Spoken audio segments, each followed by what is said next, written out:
Yu-Gi-Oh se vive al máximo en Cuba. Bueno cabros, ¿cómo están? Espero que estén todas y todos muy bien.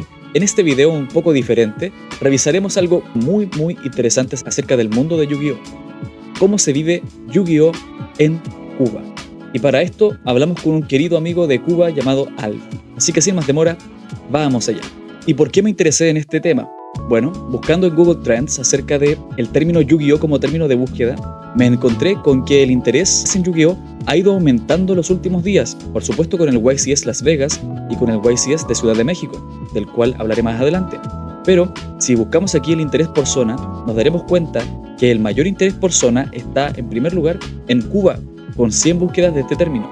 Y si entramos específicamente a Cuba, que está sobre otros países, nos encontraremos con que el interés está específicamente en Ciego de Ávila hoy día, provincia de Artemisa y provincia de Santiago de Cuba. Por lo que de inmediato pensé en hacer una entrevista a alguien de Cuba. Afortunadamente, entre los nuestros de Yu-Gi-Oh tenemos a Alfie, quien nos va a contar su experiencia, así que vamos rápidamente a conversar con nuestro amigo Alfie. Buenas a todos, mi nombre es Alfred, me dicen Alfie, vivo en Ciudad de La Habana, Cuba, y actualmente trabajo como ingeniero informático. Buena Alfie. Bueno, tengo muchísimas preguntas que hacerte, pero me gustaría empezar con la más básica, ¿cierto? ¿Cuándo y cómo conociste el juego de cartas Yu-Gi-Oh o la serie? ¿Cómo comenzó todo? Bueno, yo comienzo en el mundo del Yu-Gi-Oh gracias a que en el año 2005 o 2006 aproximadamente empiezan a salir en la televisión la serie de Yu-Gi-Oh 5DS y también Yu-Gi-Oh, o sea, la primera temporada. Y yo me enamoré de eso. Y en el mismo tecnológico de informática habían chicos que también lo jugaban en el pasillo y eso. Lo que yo no sabía que era eso, porque para mí ellos estaban jugando cartas normales. Hasta que me doy cuenta que las cartas que estaban jugando tenían dibujitos anime. Y yo lo veo y digo, tienen el mismo diseño que la serie. Y por ahí es que empiezo yo. Al principio empiezo yo con cartas piratas. Eran unos sobres que valían aquí en ese momento 25 pesos cubanos, que eran de cartón. Y esos sobres, prácticamente las cartas que tenían eran cartas esas de las películas y eso, como el Triángulo de la Luz, la Pirámide de la Luz, Más Oscuro y cartas así por estilo. Muchas cartas normales y eso. Y bueno, nosotros empezamos a jugar con esos mismos mazos. Hacíamos mazos de 60 cartas, pero que te imaginas, y empezábamos a jugar. Y había una cosa, que era que esas cartas estaban en inglés, por lo que eso a mí me ayudó a yo dominar un poco el idioma inglés. Yo tenía que tener un diccionario de inglés-español en mi mano y por ahí iba traduciendo literal toda la frase. D significa el turno, y así más o menos iba ahí. Y sabes, bueno, al principio uno, como no sabía la ruling, uno inventaba los efectos de los monstruos, activaba efectos desde el deck y cosas así, como esa locura. También tengo que decir que estando yo en el mismo tecnológico, o sea, ese mismo año, yo veía que habían algunas amistades que tenían las cartas de Yu-Gi digitales en una memoria USB. Y yo dije, bueno, las puedo imprimir en un photoservice y luego usar las cartas esas mías antiguas, o sea, antiguas no, falsas, y las pegaba ahí, usaba el mismo formato y luego listo, podía hacerme mis mazos y eso. Y bueno, así me hice mi primer mazo como tal, que fue de máquinas, los Morphotrones, que soy fan, aún el día de hoy. A esa carta le tengo mucho aprecio, tanto que le hacía hasta dibujos y cosas así. Bueno, hasta esa fecha el mundo mío de Yu-Gi era muy reducido, o sea, nada más era la serie, jugar cartas, o sea, con cartas falsas en el barrio, en la escuela. Y bueno, pasó el tiempo, me gradué de bachiller en informática y me agarró el servicio militar, que en total no hice servicio completo, lo que hice fue una previa, que fueron de 45 días, y ahí descubrí que todos los que estaban ahí jugaban cartas. Y bueno, en el tiempo que teníamos libre, daban un descanso de marchar y cosas así por el estilo, y todos andábamos con nuestros vasos metidos en nuestros bolsillos. Nos tirábamos en el suelo y empezábamos a echar duelos hasta que llegaba la hora de almuerzo, y después marchar a las 4 y pico. Después nos damos tiempo de descanso ya, y ahí era igual, bañando y rápido ir echando duelos hasta que tocaba la hora de la comida, y así mismo. Y bueno, comencé la universidad, y ahí en la universidad conocí a varias personas que también igual seguían jugando Yu-Gi-Oh! Y con ellos, más ver, conocí a otra persona que me dijo que en un lugar aquí en La Habana, se llama Ciudad Deportiva, se jugaba mucho Yu-Gi-Oh!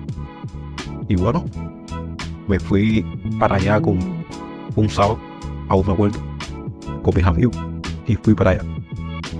Cuando llego para allá era una liga totalmente diferente, porque ellos ahí jugaban con cartas originales y también estaban al tanto de las nuevas reglas de las cartas limitadas, prohibidas y todo, y los efectos como se hacían realmente.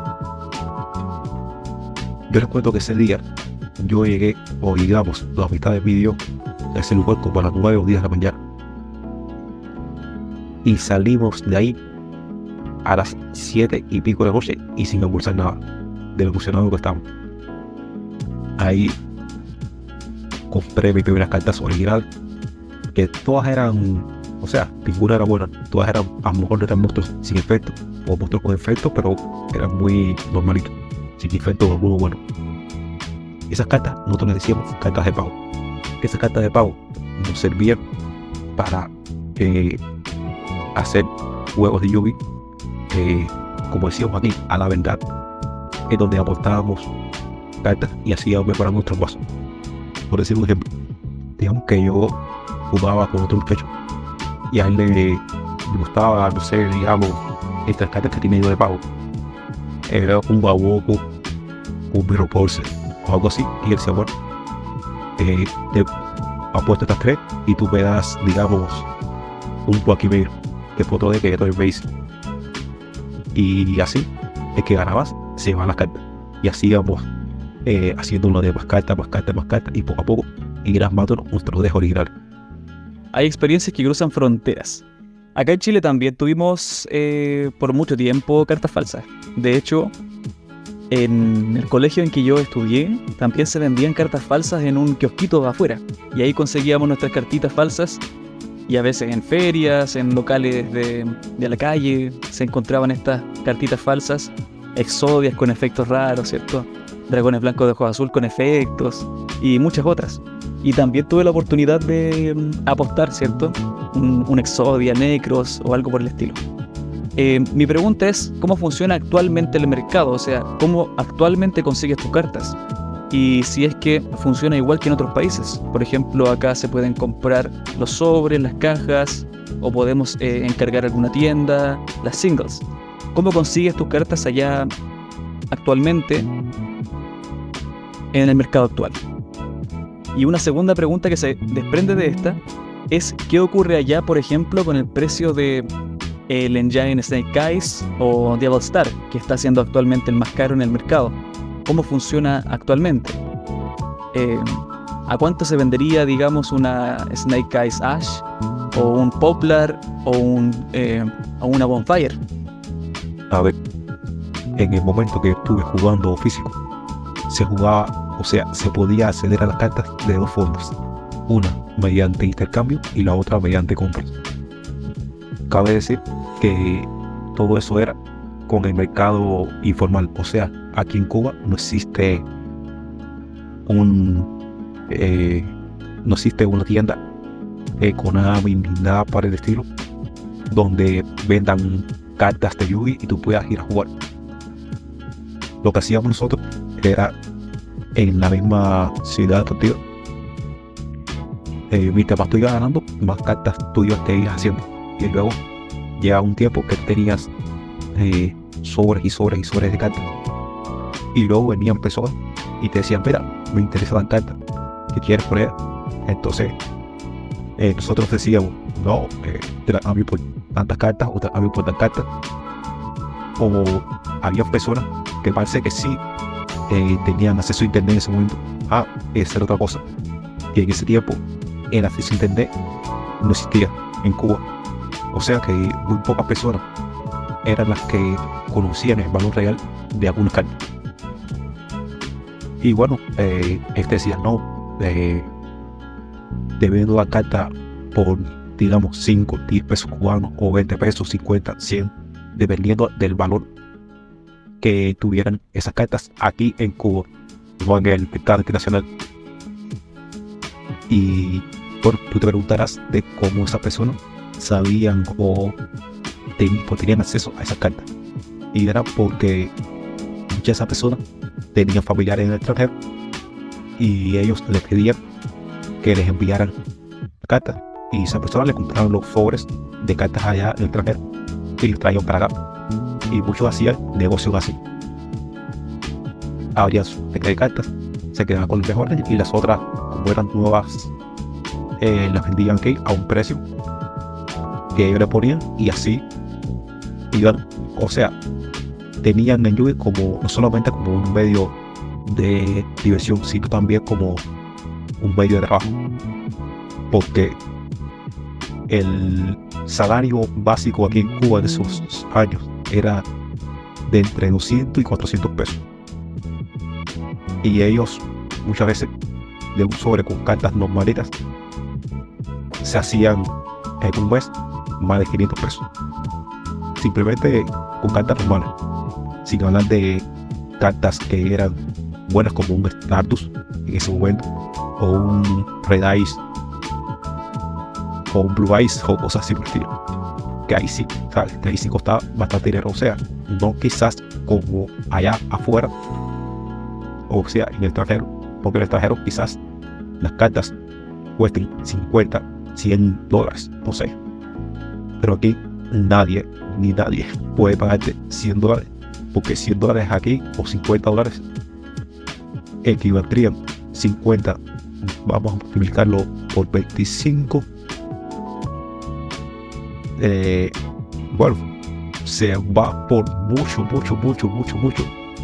del salario de un trabajador normal. O sea que él se podía permitir, bueno, sacando la cuenta, eran 1.250 pesos. Digamos, sí que costaba 50 dólares una carta. Y como ya usted sabía, el salario básico de una persona era 250, 400 pesos. O sea que eso era prácticamente 3 veces el salario de una persona normal. Y lo que hacían ellos es, digamos, en vez de venderlo a 50 dólares, digamos, te lo dejaban en 10, que serían 250 pesos. Y así. Y bueno, y vendiendo esas cartas, prácticamente se podían vivir sin trabajar. Y bueno, actualmente la economía aquí se ha dolarizado mucho. Así que todo esto siempre va dependiendo del coste que tenga la carta en el extranjero. Vamos a decirte un ejemplo. Digamos que el Snake Eyes, o sea que la carta Snake Eyes que cueste, no sé, 75 dólares allá afuera. Aquí lo podrían vender al mismo precio, pero esa carta son muy pocas las personas que podrían dar 75 dólares para hacerse de ella. Así que puede pasar dos cosas. Una, que esa carta que cuesta $75, ellos las intercambien por cartas de similar valor. Es decir, hay una carta que cuesta, digamos, $25, ellos la cambiarían por dos cartas de $25, 50, y luego por tres cartas de $25 y así.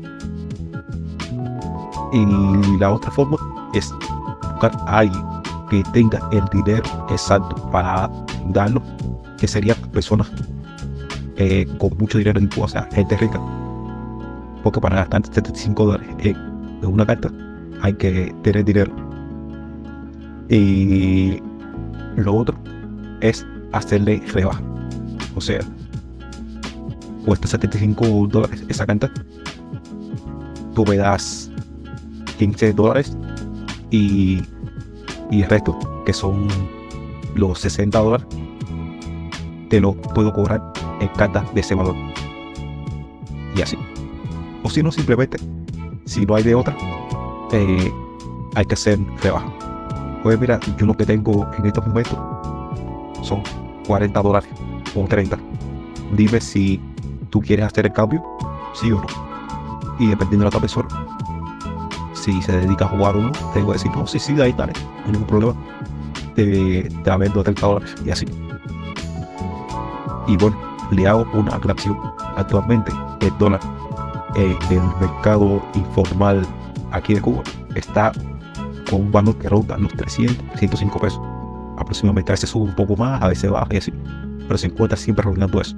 Es decir, que si lo vendes a 30, tendrías aproximadamente 9,000 pesos cubanos. Que es verdad que los salarios han subido, pero la media aquí de un salario normal viene siendo 8,000 pesos. O sea, que con una carta que vendas a $30, tienes ahí 2 salarios de una persona. O sea, que prácticamente vendiendo cartas así, podrías vivir sin trabajo. Es súper interesante lo que me cuentas acerca de cómo ha ido cambiando el mercado en Cuba y el rol que ha tenido el mercado negro. Por ejemplo, allá existe alguna forma de cambiar pesos a dólares, pero por alguna vía formal. Por ejemplo, acá tenemos casas de cambio y son bastante comunes. De hecho, uno va a Santiago y se encuentra con decenas de casas de cambio cerca del metro. Allá es tan fácil cambiar dólares a pesos o comprar cartas en línea utilizando moneda nacional, porque por ejemplo acá igual es fácil hacerlo. Allá se puede comprar, por ejemplo, a Troll and Toad o a TCG Player fácilmente. Bueno, aquí, a ver, es un poco complicado, pero aquí por las vías oficiales, la única forma de uno comprar dólares es mediante un sitio web en el que tú te registras y tienes que hacer como una especie de cola, o sea, una línea virtual para comprar esos dólares, que son al final como $100 lo que puedes comprar en un mes. Lo que pasa es que son tantas las personas que quieren comprar dólares que al final yo vengo y me matriculo en ese sitio web y el turno mío para comprar dólares viene siendo dentro de 3 meses, 4, 5, y hay personas que lo compran hasta 6 meses porque hay muy poca disponibilidad de dólares en los bancos y al final la demanda es demasiado alta, por lo que al final el mercado que tiene el verdadero poder es el mercado negro, donde actualmente está a 305 pesos cubanos el dólar. Y a ver, así lugares en línea como tal no hay, o por lo menos que yo tenga conocimiento. Puede ser a lo mejor que haya hecho un negocio y se dedica a vender en línea, pero eso creo que no hay hasta ahora en el momento. Lo que sí puede suceder es que yo en Facebook hago anuncios y diciendo vendo suerte de cartas de Yu-Gi, escribirme al privado y por ahí puedo venderlo. Pero creo que de esta hora nunca he visto eso en Facebook ni nada por el estilo. Eso generalmente las personas lo venden estando en los lugares. Y esos lugares donde generalmente venden cartas son en lugares que ustedes creo que lo llamarían friki plazas o cosas más menos. Entonces aquí hay lugares así más menos en Cuba donde generalmente se reúnen gente que se dedica a jugar o simplemente le gusta el anime y cosas por el estilo. Entonces ahí siempre va a haber gente que vendan cosas de ese mundo, con palas, rovers, jarras, figuritas y cosas así. Y bueno, ahí también entra también el mercado de Yu-Gi. Igual es súper impactante dimensionar lo lejos que puede llegar la situación sociopolítica de un país y cómo puede impactar tanto en la entretención, ¿cierto? En la vida privada de una persona. Es muy curioso. También un poquito preocupante, ¿cierto? En cierto aspecto, no te voy a negar, amigo, que me llama la atención, ¿sí? Por ejemplo, por lo que estoy entendiendo, es imposible, o al menos muy difícil, comprar al extranjero, ya sea a Troll and Toad, a TCG Player o cualquiera de las tiendas que se suelen ocupar. Gamer's Choice, lo típico, ¿cierto? Y por lo que estoy entendiendo también, me imagino que eventos de Yu-Gi-Oh! Son muy difíciles. Por ejemplo, Alfie, ¿alguna vez has asistido o has visto un YCS, un YCQ o un OTS por lo menos? ¿Existe algún lugar donde se realicen ese tipo de eventos? No, aquí en Cuba no hay ningún lugar donde se realice eso. Lo que más hacíamos aquí eran torneos locales, o sea, a nivel de provincia y cosas así por el estilo.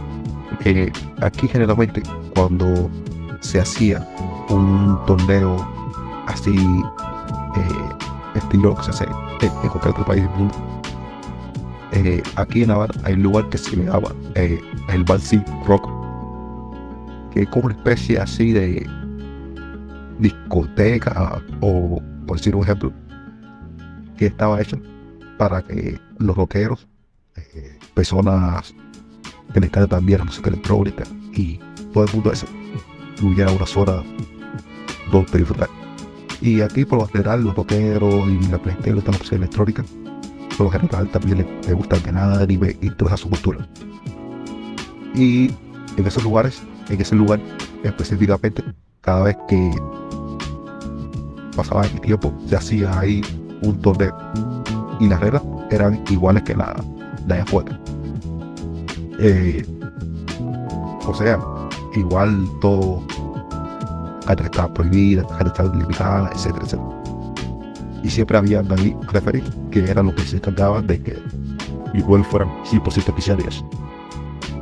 Pero no es nada que el entrenador de aquí iba a competir con Michael Herrero o algo así, no. Todo era 100% local. A ver, yo nunca pude participar en uno porque yo recuerdo que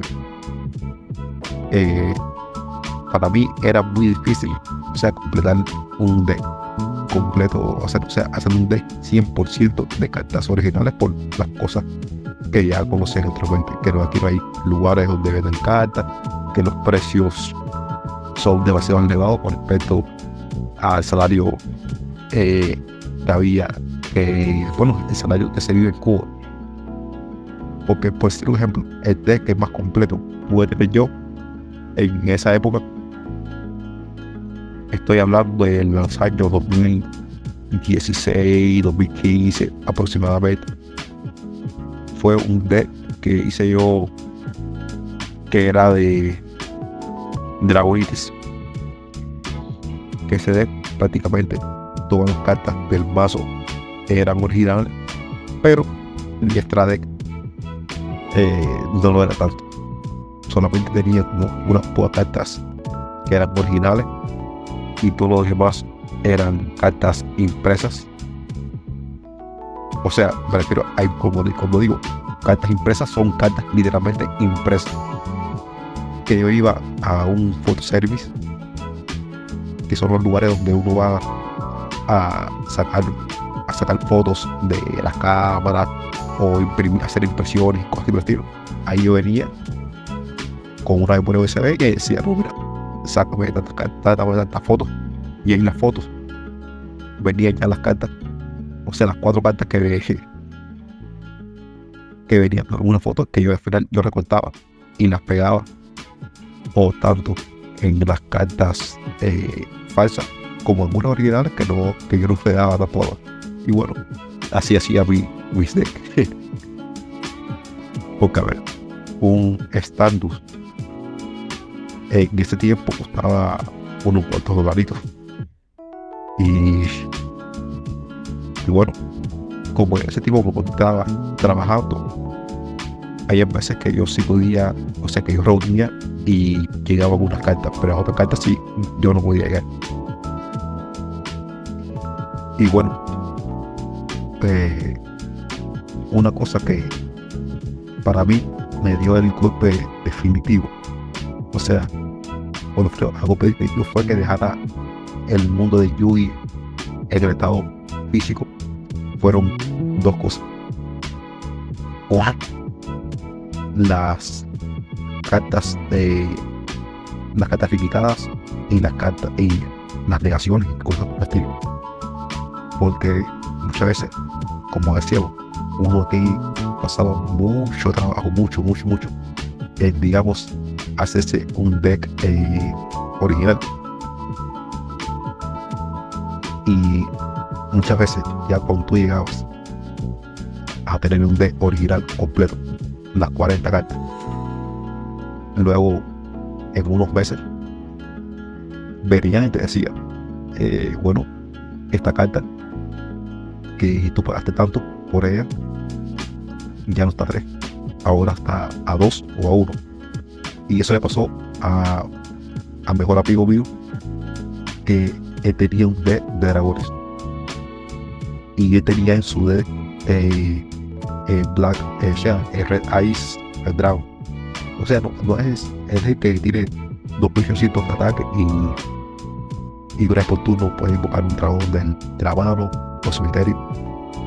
Y bueno, él lo tenía 3 y le costó cantidad. Creo que cada uno le costó en ese tiempo como $20 aproximadamente al cambio.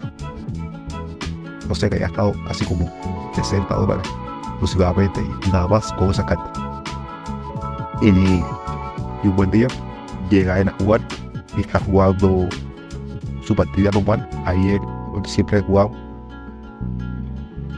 Y cuando gana, hay uno que estaba mirando atrás y dice, espera un momentito, déjame revisar tu mazo. Y cuando revisa el mazo, y se espera un momentito, esta carta está ahora creo que limitada a uno, y dice como otra carta. Y vienen a buscar a uno ahí que era el que siempre está actualizado, más cosas, tenía incluso los roles y todo. Y él les muestra que ya hayan bajado la lista de prohibidas y cosas así, y esa carta estaba uno. O sea que esas 2 que tenía, que tanto haya costado trabajo conseguir, no solo se la hayan limitado, sino que también había bajado el valor, porque ya 3 no hacía falta, simplemente con 1 era más que suficiente en un deck. Y bueno, tuvo que venderlo a mucho menos del precio.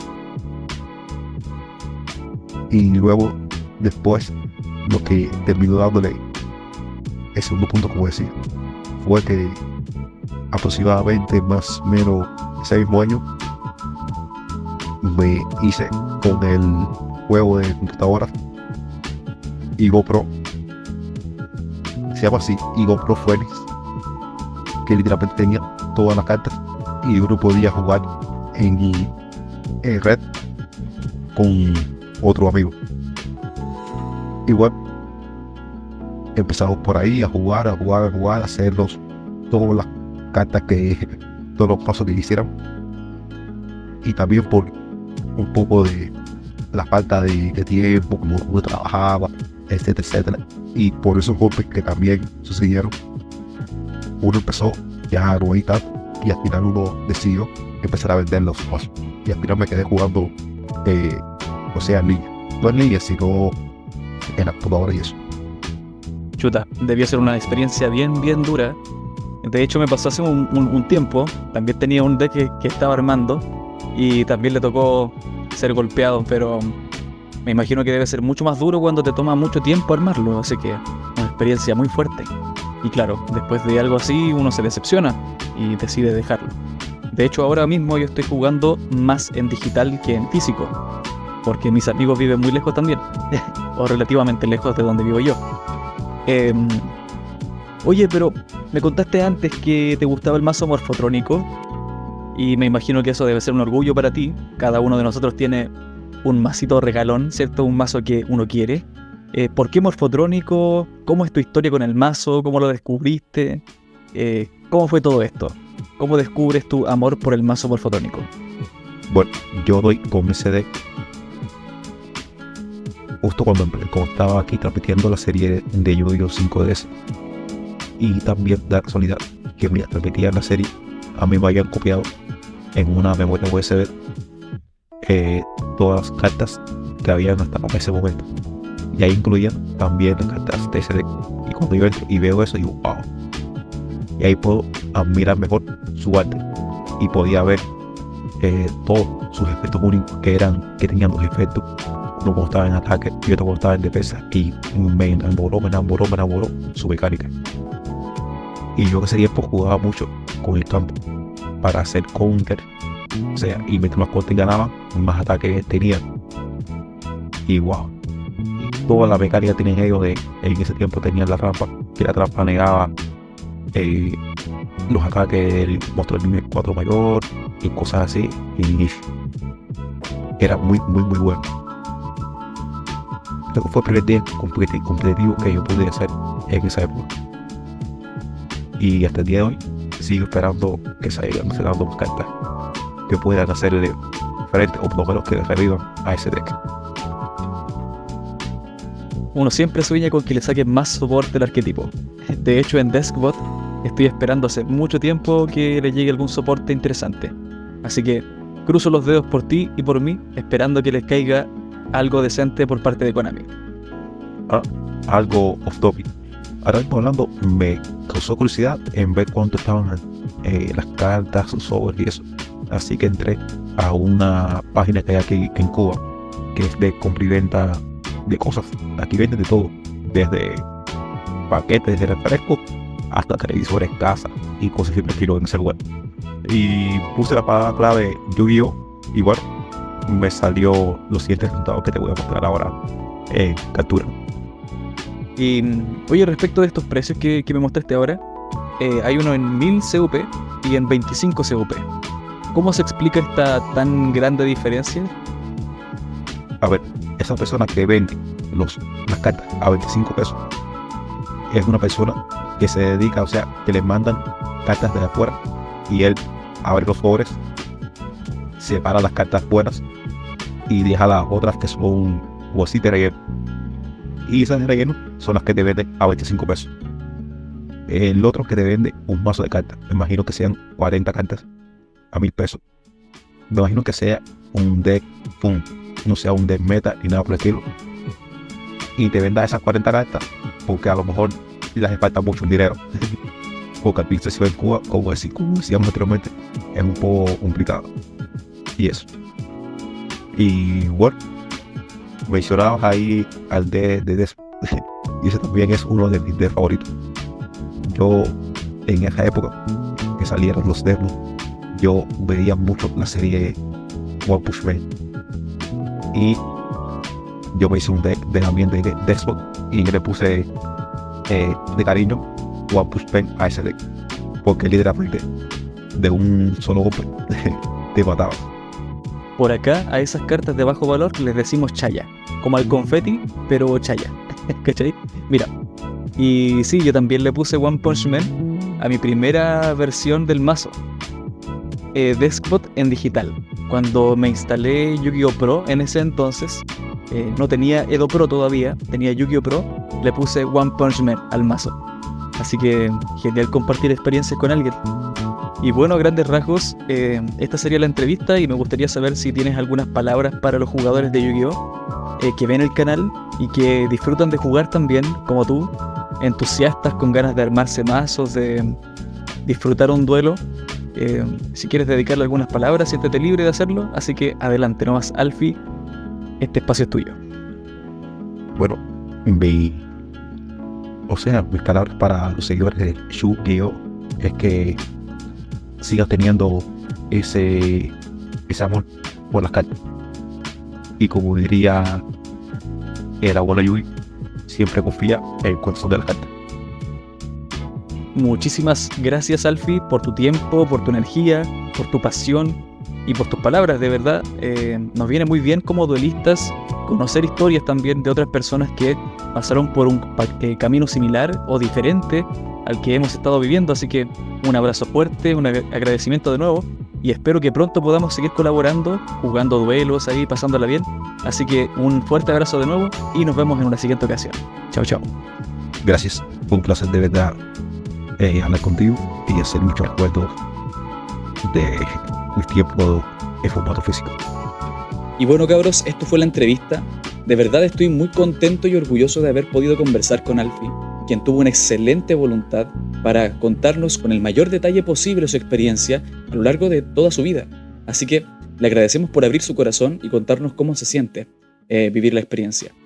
Y a modo de conclusión y cierre, estoy bastante sorprendido de lo lejos que puede llegar la realidad sociopolítica de un país, cómo puede impactar tan profundo en algo tan íntimo como lo es la entretención, ¿cierto?